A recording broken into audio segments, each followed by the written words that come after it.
question: what kind of God would allow science to disprove him? And for a lot of people, it seems that science and God fit into very mutually exclusive camps, don't they? It's either you believe in God or you believe in science, or you do science. Either you're a person of faith who believes things are irrational and unprovable and untestable, or you're a person of rationality who looks at evidence and things that can be shown to be true. And it's seen that it has to be one or the other.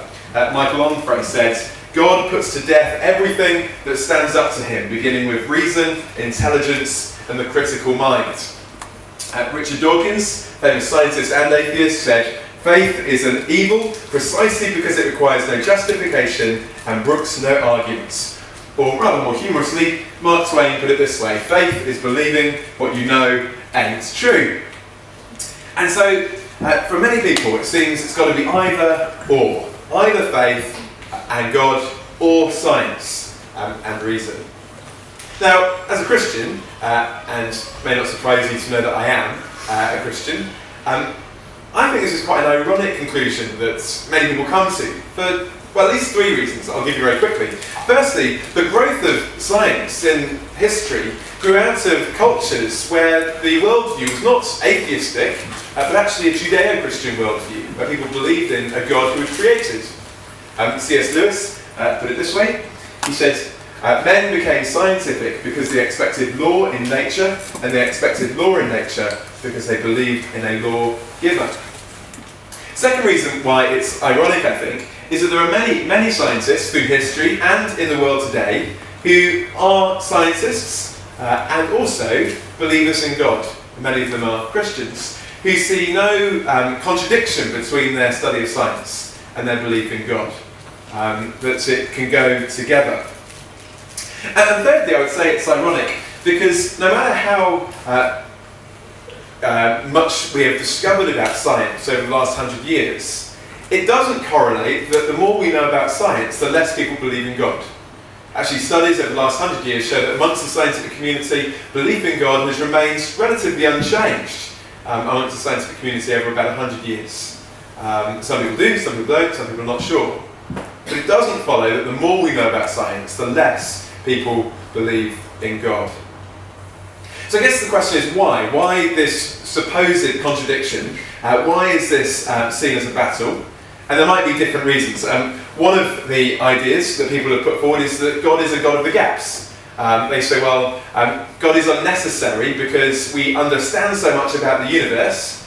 We don't need God to do it. I mean, the Greeks may not have understood how the world works. They may not have understood what thunder and lightning was. So they'll attribute it to God and say, like, the God's having some kind of domestic or something like that. A God of the gaps, a God who does the things we don't understand. And if we understand more, then we need God less. And hypothetically, we could extrapolate forwards and say, one day we'll understand so much, there'll be no space for God, because there will be no gaps for him to fill. Maybe another reason is that historically, sometimes the church and science have been at loggerheads, like in the issue of Copernicus, where the church seemed to oppose scientific advancement back there in the 16th century. And perhaps most popularly, the issue is an issue for many people because of Charles Darwin and the theory of evolution, which many people would see as contradictory to the Bible and therefore contradictory to Christian faith. How can you hold the two together? Now, I don't know most of you here. I don't know whether you're studying science, whether you would consider yourself to be a Christian or not, or whatever. I'm guessing we come to this question with different motivations. You might be here saying, well, actually, this is the reason why I think there is no God, and Christianity is ridiculous. And this is very much your reason for rejecting and not really looking into it any further. Maybe actually you're quite intrigued by Christianity. Maybe you look at Christian friends and you think they seem to have something going, but how on earth can they be a Christian and be a reasonable person? And if you were to consider becoming a Christian, how could you hold together that with your studies and your other beliefs about life? Or maybe you're here and you are a Christian and you're actually asking the question from your perspective, saying, well, actually, I'm wondering how I hold these two things together. How do I keep my faith in Jesus and also my study and my love for science? Well, has science disproved God? There's a few things I'd love to say, and then we'll open up for questions, okay? The first thing I want to say is this. Don't look for God in the gaps, okay? Don't look for God in the gaps. Let me try and explain. I was using the toilet a minute ago. I noticed you hadn't got these down in your toilets here in the GU, but I'm sure you've probably all used one at some point, haven't you? A Dyson hand dryer. And they're very exciting. I remember when I first came across a Dyson hand dryer, the claim was that they can dry your hands in 10 seconds. And I thought, no, can't be true. Because growing up, my experience of hand dryers was they blew kind of lukewarm air over your hands, probably redistributing the germs in the toilets, but achieving no possibility of actually drying your hands, okay? So I thought, does it really work? So I actually dried my hands twice, just to get the average time to check it really did. Do it in 10 seconds, and they're amazing, they work. They actually dry your hands. Now, I'm thinking, how on earth does a Dyson hand dryer dry your hands in 10 seconds flat? I mean, I just can't understand that. Okay? So I thought maybe it's because there's a thing called, or a person called Dyson, okay? And maybe Mr. Dyson lives inside the hand dryer. And maybe, when he hears you flush the toilet or pee against the urinal, he jumps to action and starts running around, blowing very hard in circles to try and dry your hands, okay? Well, of course, that's absolutely ridiculous, isn't it? That's not what Mr. Dyson is. Mr. Dyson does, of course, exist. Here's Mr. Dyson using one of his hand dryers. He's, I think, 70 years old. He has a lot of money from selling hand dryers and vacuum cleaners. But he isn't inside the Dyson. He doesn't do the things I don't understand. He made it. The functioning and mechanics of a Dyson hand dryer don't exclude the possibility of Mr. Dyson, the inventor. They're not contradictory explanations, but complementary explanations. Just as the understanding of the combustion of a petrol engine and Henry Ford are not contradictory explanations. They go together. Which means that actually the more we understand, if we think about this in terms of science, the more we understand about how the universe works, we don't say, well, now we don't need God because we understand how it works. We say, actually, if God's relationship with the world is in a similar kind of way, the God who made it and set the whole thing up, then it's not contradictory, but it's complementary. So Isaac Newton, when he first understood the law of gravity, didn't say, now I understand about gravity, there's one less reason for believing in God. He actually wrote this, Principia Mathematica, and in it he said that he wanted to persuade the thinking person to believe in God. His understanding of how the world worked didn't remove his need for God, because God wasn't in the gaps in the first place. He was the God of the whole show. And so understanding the intricacy or the magnitude of it didn't remove his wonder at God, but actually increased it. And I'd say that's the same for us today. If God is in that kind of relationship with the world, then studying science and knowing more about the universe doesn't make me say, well, now I need God less. It means that actually as a Christian I worship God more, because I understand more of what he's made. So that's the first thing, don't look for God in the gaps. Here's the second thing, maybe slightly controversially. Atheism could also be a barrier to science. What do I mean by that? It's often popularly put forward that Christians and the church oppose scientific advancements. But it could be suggested that actually it could work the other way. Let me try and explain. When the theory of the Big Bang was put forward by, well, initially this guy, Georges Lemaitre, but I may have pronounced him wrong, so I'm sorry if I did. When he put that forward, the initial reaction against what he was saying didn't come from Christians who thought, oh, the theory of the Big Bang disproves the Bible. It actually initially came from people who were atheists in their worldview. In fact, quite significantly by this guy, Sir Arthur Eddington. He said philosophically the notion of a beginning of the present order of nature is repugnant. I should like to find a genuine loophole. He was the tutor of the guy who was putting this forward. And he was saying, I want to find a loophole because actually for him, the idea of a beginning to the universe actually increased the plausibility of the idea of God. Until this point, it was quite popular to say we lived in a fixed state universe where there was no need for a cause or a creator because it had always been here. And the idea that the universe had come into existence at a single point by something that causes it outside of the universe raised the question, well, what caused it in the first place? And so the reaction was not so much from Christians and theists, but from those who didn't believe in God, because it seemed to point towards the idea of God. John Lennox, professor of mathematics in Oxford, says, "It's rather ironical that in the 16th century some people resisted advances in science because it seemed to threaten belief in God, Copernicus, whereas in the 20th century scientific models of a beginning were resisted because they might increase plausibility in the belief of God." It could work both ways. So atheism could also, in some senses, be a barrier to science. Here's a third thing. Evolution doesn't necessarily contradict the Bible. It's very popular to say, if evolution is true, and of course everyone says, well, evolution is true, the Bible therefore can't be true. And the problem with that is that amongst Christians there are a variety of opinions about how you read the early chapters of Genesis. Let me try and explain. The Bible's a library made up of lots of books, 66 of them, and they're different genres. You've got some that are poetic books, you've got some that are historical books, and you have to read them in the genre that they were written. When you read something like Luke's Gospel, he says, I'm writing an account of what the eyewitnesses told me about Jesus. He's writing history. When you read the book of Psalms, it talks about the trees of the field clapping their hands. You don't think, oh man, there was a guy called King David who really thought there were trees that clapped their hands. You think, no, here's a guy who's writing poetry, okay?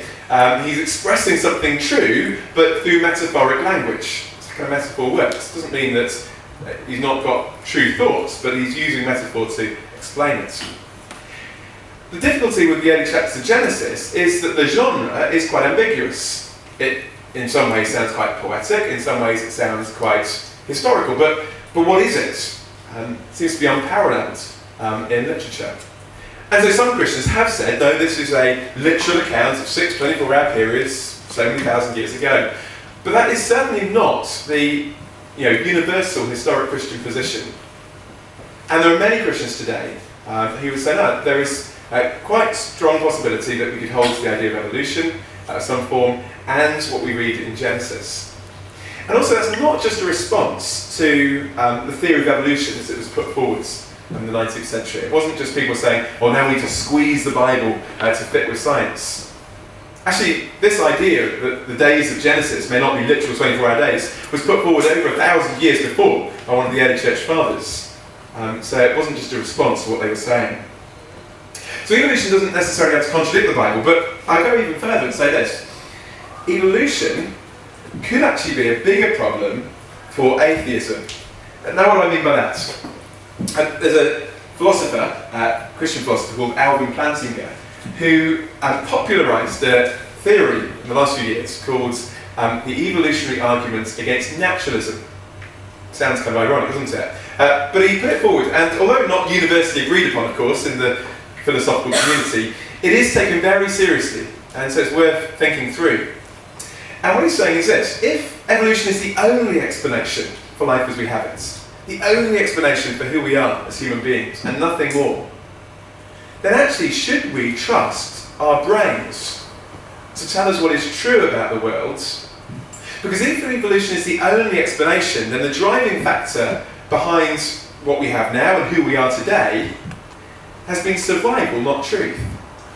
It's survival that dictates how things work out. And so he's saying, actually, if our brains have evolved by survival, not truth, why should we trust that our brains are always telling us what is true? Because actually truth comes secondary. And so actually we could become suspicious about any truth claims, including the truth claim that there is no God. Now if you think that's absolutely ridiculous, it's not just Christian philosophers like Alvin Plantinga that say this, but even people like John Gray, who certainly doesn't believe in God. He said modern humanism is the faith that through science, humankind can know the truth and so be free. But if Darwin's theory of natural selection is true, this is impossible. The human mind serves evolutionary success, not truth. Or Thomas Nagel, professor at New York University, said, evolutionary naturalism implies that we should not take any of our convictions seriously, including the scientific world picture on which evolutionary naturalism itself depends. And to quote Charles Darwin himself in one of the letters that he wrote to a friend, he said, but then with me the horrid doubt always arises whether the convictions of man's mind, which have been developed from the mind of lower animals, are of any value or are at all trustworthy. Would anyone trust in the convictions of a monkey's mind? If there were, or if there are any convictions in such a mind. See, what he's saying is actually, if evolution is the only explanation, that undermines all our claims about truth potentially, and makes us uncertain about all of them, including the truth claim of atheism itself. So evolution actually could be a bigger problem for atheism, not just a problem for Christians. And then lastly, I just want to say this. Finally, there can be more than one way to discover truth. What do I mean by that?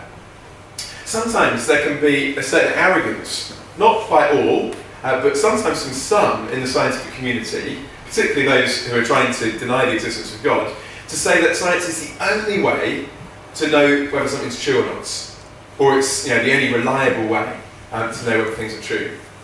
It's interesting, I was reading Stephen Hawking's most latest book, and in the introduction he says, philosophy is dead, science is the only way to know what is true. The irony, of course, of that statement is it's not a scientific statement, it's a philosophical statement, so he's affirming what he's denying in the very same breath. But actually there are different ways to discover truth. I mean, that's why at a university like yours, there are all sorts of departments, not just the natural sciences. We can discover truth through science, of course, but also there are ways of discovering truth through, say, mathematics that would be different again, and philosophy, and in particular history in regards to Christianity. So there are ways of knowing things that happened in history you can't repeat by sticking them in a test tube. But actually you can have strong convictions about whether they are true or not. And the importance of that is significant because the centre of the Christian claim is not simply that God created the world, or God is an explanation for our world or consciousness and things like that, but that God has stepped into the world in the person of Jesus Christ. And that there is good and objective evidence that you can look into to investigate that claim. Now, you can't stick it in a test tube, but it doesn't mean that you then just resort to the idea of blind faith, where you just think, well, I just got to believe it or not, just on my feelings. No, you can investigate it, but you're just going to have to use different disciplines, particularly the discipline of history, to look at the evidence for it in that regard. That's something we're going to look at tomorrow in the first Lunchbar at 12 o'clock, if you want to come to that. But before we get to questions, maybe you're thinking, well, how does all this work? This just sounds like a bit of a theory, and did you study science to any great degree? Well, sorry, there's no pun intended. I'm going to invite James, who's one of our guests helping this week, to come up to the front, because James is no longer studying. He's here with us for the week helping out. I'm going to invite him to just share briefly his story about where he studied, what he did, and how he kind of investigated the Christian claim for himself. I became a Christian about 4 years ago during the second year of my university studies. So I went to study natural sciences at Cambridge University, specialising in theoretical physics. And I guess before I went to university, I was a hardened atheist. I'm a big fan of Richard Dawkins and Stephen Hawking, had all their books. And I guess I agreed with them that not only that God didn't exist, but that people who did were idiots. And that's my firmly held view. I got that change. I went to university. I met another guy on my staircase who studied physics. Became good friends. And I guess it was two things which really annoyed me about him. I guess firstly, he was a lot better at physics than me. And secondly, he was a Christian. Was happy just to share Jesus with everyone he met. And he just really challenged me just to challenge. He challenged just to challenge my own assumptions about what I believed, my underlying worldviews. And he took the talks, similar to Michael's today, and really just challenged me to rethink all my assumptions I had, and just look back at the scientific evidence and the scientific models proposed, and did they, as models, look more likely there was a God or there was. So I just thought carefully about these things, and as I began to think about it, it became pretty clear that all these scientific models look and point to a creator. I guess the millions of physical phenomena you can see in the universe, atoms to the motion of galaxies, can be described by just a handful of equations. These equations are perfectly structured and ordered. It's completely designed. and I came to that conclusion that there must be a creator. And I went to look further at other evidence, historical evidence about Jesus' life. So it opened up the Gospel of Luke, and that's how I met the person of Jesus there. Awesome. Thanks so much, James. And James is going to be around all week, so you can grab him at the end of the talk today, or you can grab him at any point in the week. Not physically, well, you can physically if you want, and ask him more on that. We're going to get to questions in just a minute, so if you haven't already, the number's still up there on the screen. And actually, I'll go back to the beginning. Hopefully, you may be able to have the number a bit more visible towards the top. Sorry, so you can see it. So the number will be up there, text in. As you're doing that, just let me say two things. One, the books that are on your chairs, the Uncover books, they are free for you to take away. They're one of the source documents that you can look at to investigate the person of Jesus. The claim that the God of the universe stepped into history. Where would you start? Well, why not start there and have a read and look through it for yourself? That's free. And we'll be looking tomorrow at 12 at some of the reasons why you can actually have confidence that this is a good historical source, as well as a section from the Bible. And also, there are on your chairs, or under your backsides by now maybe, some little feedback forms as well. And whilst we're doing the Q&A, why not fill that out? You can just pick that up now, just check where it is. If it's scrumpled up, it's fine. They might be on your tables. Everyone, whether you're part of the Christian Union or not, can leave some comments. You can tell us what you thought, how many more sandwiches you'd like for tomorrow, what flavour, and so on. And also what you thought of the talk, that's fine. And then if you're interested in investigating these further, thinking these things, then as well as coming to the events this week, which you're very welcome, and we encourage you to do so, there's going to be a course that's going to be starting next week where you can explore the claims of Christianity. And if you want to find out about that, tick the little box that says, tell me more, leave us your details, and someone will let you know about where that's going to be, so we can make sure that you can get along to that. Because we really want you to encourage you to do that, to investigate further. Okay? So fill that out while we have the Q&A. That'll be a good opportunity rather than rushing it at the end. Now, have we got questions on the text coming through? Brilliant. So what we'll do, we'll take the questions from the text. If you want to interject your own questions as we go, well, these are your own questions, but if you want to inject other questions or come back on things, then we can do that. We'll try and get around as many as possible. Okay, first question. You said that science can't disprove God, but is there any scientific evidence that actually proves God?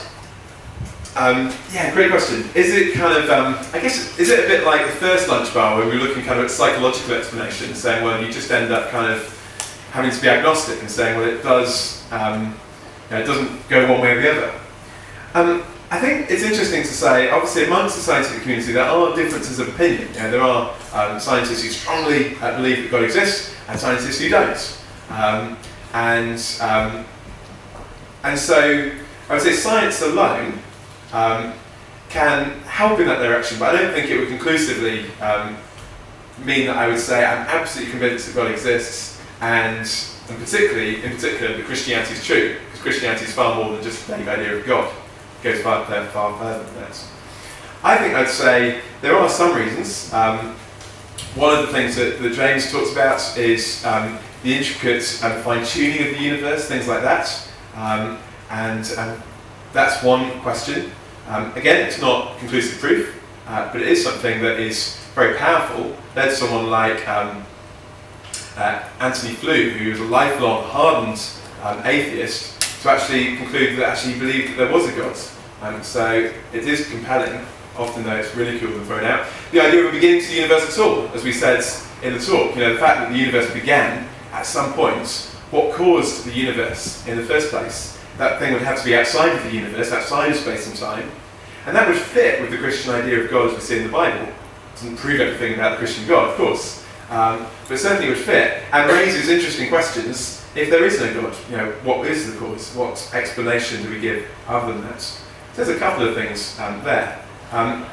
We've got to look more into that. I should have also mentioned this.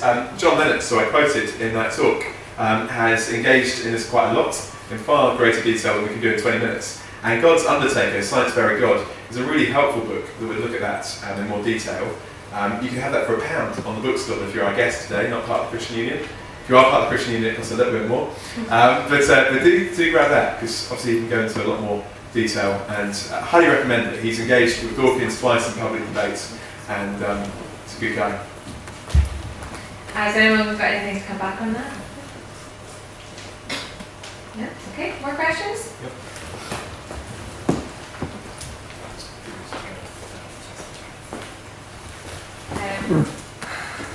Right, these ones kind of come together. So, first one, even though creation is by a higher being is plausible, why should this lead me to a Christian God? Could the creator be some other being? And also, just because the universe had a beginning, that doesn't mean that God had to be the cause. What about the other theories like the multiverse theory, etc.? Okay, yeah, good questions. Take them in order, I guess. Firstly, if the universe had a beginning and a cause, does that lead me to a Christian idea of God? Not necessarily, absolutely. So I want to be careful that we don't kind of overstate the case for each of these arguments. I was doing a public debate in Norway last year, and I stood up to speak, and we were looking at different things, and there was a Muslim guy came up to me at the end of the talk, and he said, I agree with 90% of what you said, it's just I didn't agree with the stuff on Jesus. And I was kind of glad, because I could assume that maybe I got stuff wrong if he did agree with me on Jesus. But it was interesting, because actually on some of those other issues he would agree. So it doesn't necessarily lead to the Christian view of God as revealed in the Bible. It does, though, question the theory of materialism that says there isn't anything other than physical matter. There might be something else. And it certainly fits with the Christian understanding of God, but doesn't obviously prove everything about what the Christian understanding of God is. So yeah, I want to overstate the case. As I said in the talk, the greatest claim of the Bible is that the God of the universe stepped into human history in the person of Jesus. And that's why we want to investigate the kind of historical evidence for the person of Jesus. That's what Christianity hangs its balls on, in particular the resurrection, so we'll look at on Friday nights. Now the second question was, the multiverse theory. Oh yeah, so other explanations for a beginning to the universe. Obviously this is really interesting because it's generally agreed, there was a beginning to the universe, so what is the explanation? The multiverse theory isn't necessarily put forward as an explanation for the beginning to the universe, because obviously it only really raises the question back, which says, well, you've still got to have some cause behind that. Often that's given as an explanation for the fine-tuning of the universe, which is to say, how come our universe is so intricately fine-tuned? It's because we live in one of millions and millions of universes, and we happen to be in the one that is. Okay? There are other explanations that are given. Sometimes people talk about the idea of an oscillating universe, so a universe that's continually expanding and then contracting, and that's an explanation that's put forwards. Difficulty with that theory is obviously there's no way that I could try and verify whether that theory is true. It's an idea, it's an assumption, but there's no way I can go beyond and see whether it's true or not, or investigate it in that kind of way. Okay, and of course, then you've got other kind of interesting philosophical questions about the idea of kind of the idea of an eternal past. Does that work? In terms of if there wasn't a start point to the universe, and there's always been something, that raises interesting questions in another way. So there are suggestions that are put forward. I think actually they don't seem to really make sense of it in the way that I would see the idea of a God who creates could make sense of it. Not that it proves it, I'm not saying it's a proof, but I'm saying it's an explanation that seems to fit with the data, the evidence that we have to hand. Okay? Great, anyone come back on that, or other questions, or others on the text? Okay, okay? More on the text? Yep.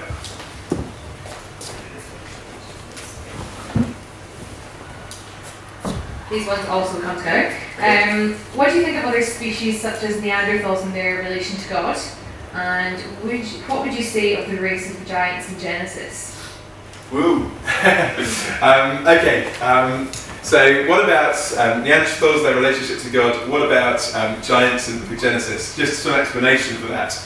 If you read the early chapters of Genesis, there seems to be an explanation for a rather strange description of these men that were giants. And everyone's kind of, were they this, or were they that, or anything else? I guess on the second question first, I would just have to say I'm quite agnostic. I just don't know.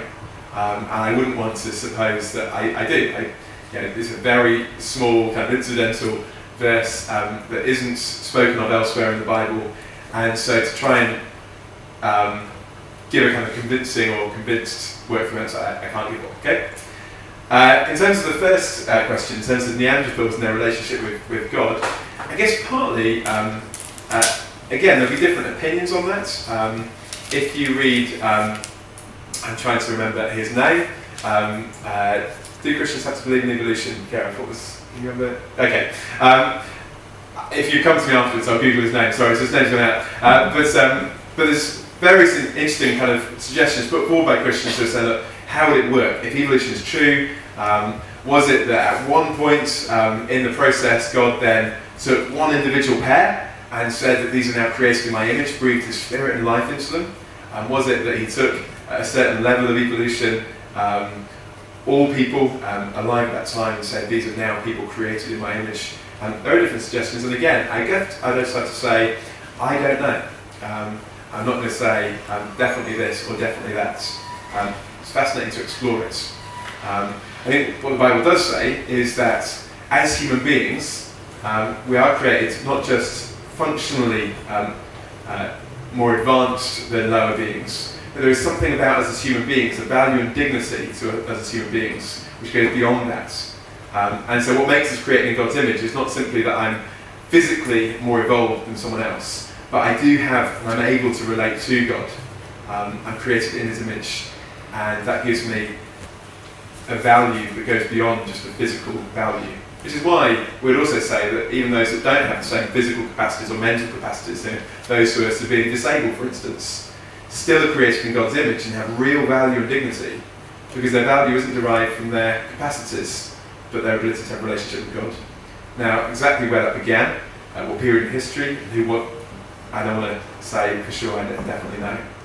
But we will be thinking about that later in the week, the idea of what is it that gives human beings value and dignity, and how do different worldviews account for that?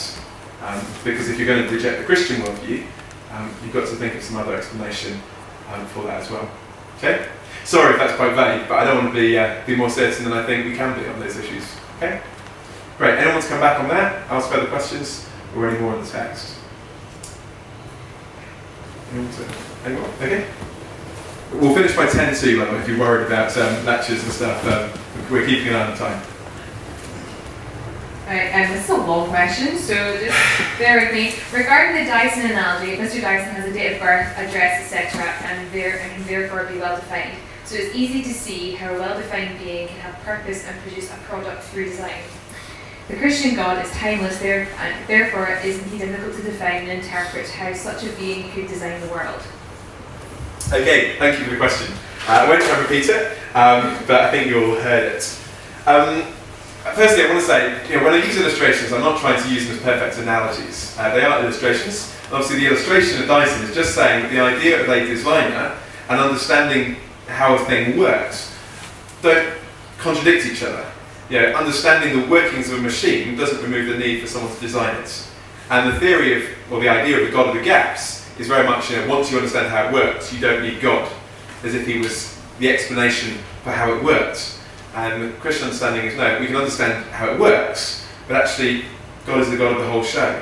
He's the one who created it in the first place. So understanding how it works doesn't remove the need for him.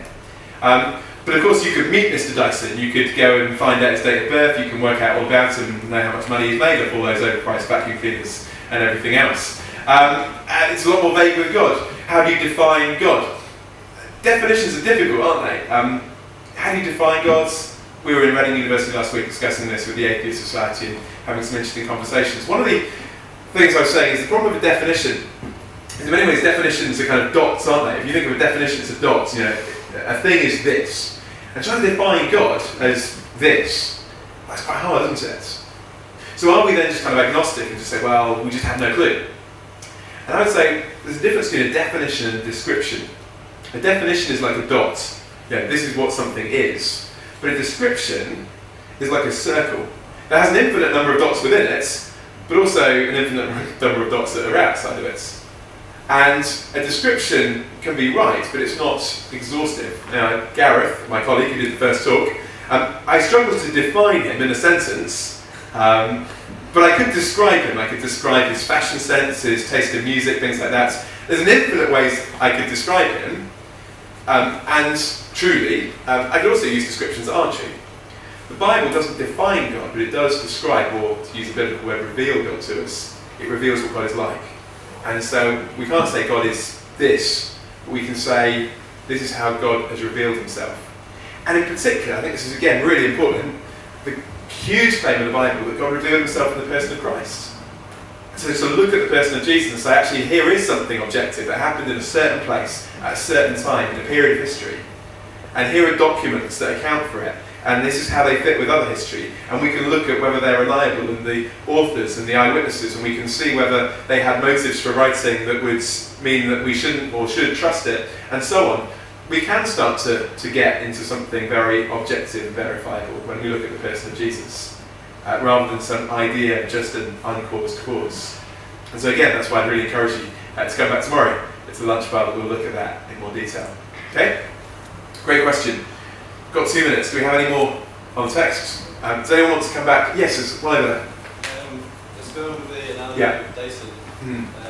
Like God's meant to be like the creator, but then like Christians view God as like he can come in and change what he wants. Yeah. Whereas Dyson, like he can't do that. Yeah. I can find, even though I'd be a creator, but I think people find it hard to understand how someone can come in and just change. Yeah, great question. So to use the Dyson analogy, that kind of works, but Mr. Dyson remains outside of his creation. But the Christian idea is that God got involved in his creation, as it were, like Mr. Dyson stepping inside the vacuum cleaner, as it were. And that is the huge claim, isn't it? You know, God wrote himself into history. And that's a massive claim. It's the claim of the whole Bible. But actually, I think it's a really helpful thing, because if he hadn't, how would we know anything more about God other than guessing? I can't remember who it was at first, but I think it was C.S. Lewis said, how would Hamlet ever get to know about Shakespeare unless Shakespeare wrote himself into the story? Or you might want to modernise it and say, how would Harry Potter ever know about J.K. Rowling unless J.K. Rowling wrote herself into the story? You know, because we're within it and he's outside of it. And the claim is of the Christian story that actually God has written himself into the story in history in the person of Jesus. And become part of it, and so we can actually get to know him rather than kind of guessing about whether there is something out there beyond. Yeah, does that help at all? Yeah, it's a good question. Great.